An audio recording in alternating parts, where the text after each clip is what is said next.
Hey, excuse me, sir. Excuse me. Your name Fat Boy, right? I was walking around. I'm new in town.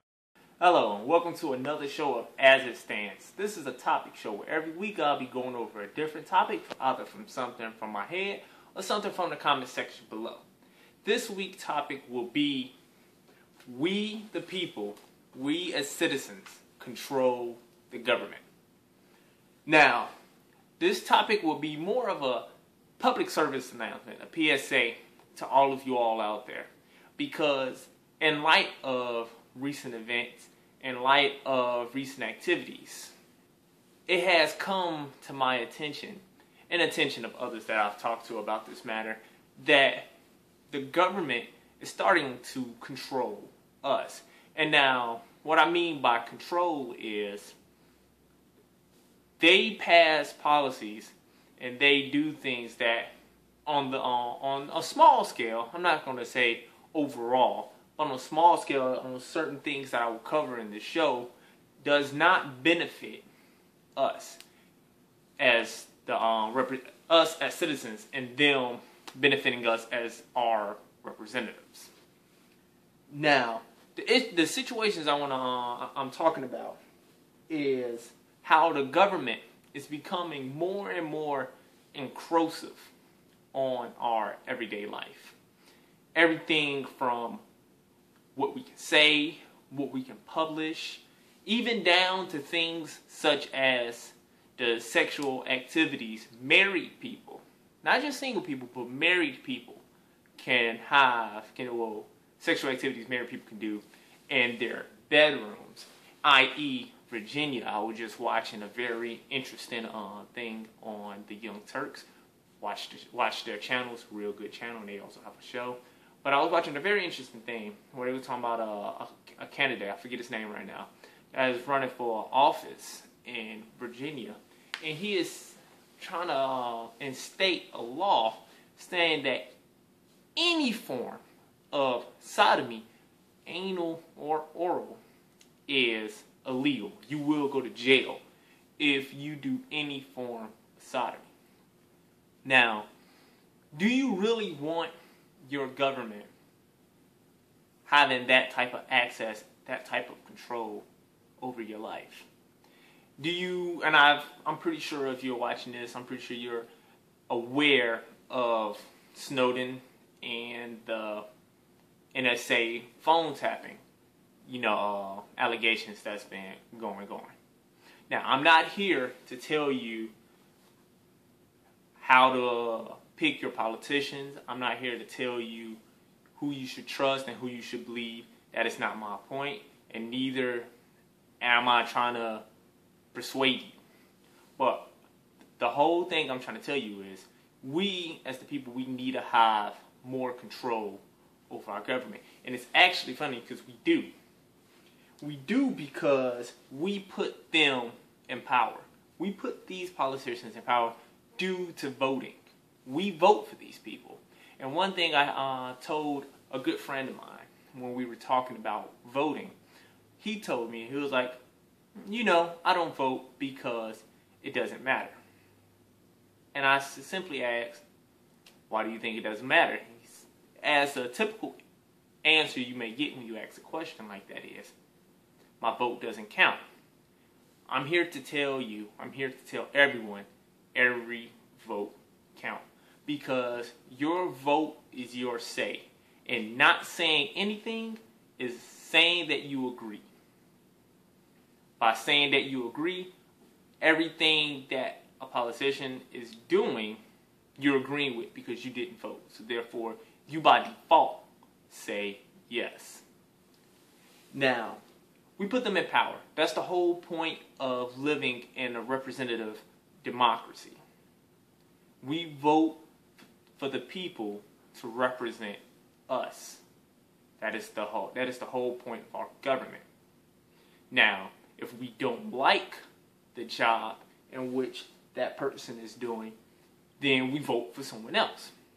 Now, you do get extreme cases where even though people do stand up and do vote for things, you have, of course, everyone should know about the Electoral College.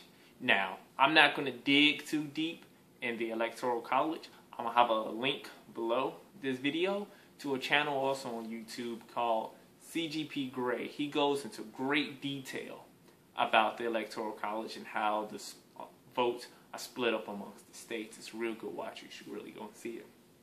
But if we don't stand up and if we don't vote, then we'll have tyrannical, out of control government such as Africa, such as Iran, China, or North Korea.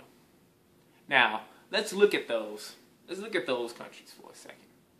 You have Africa, which has been the modern day poster child for instability.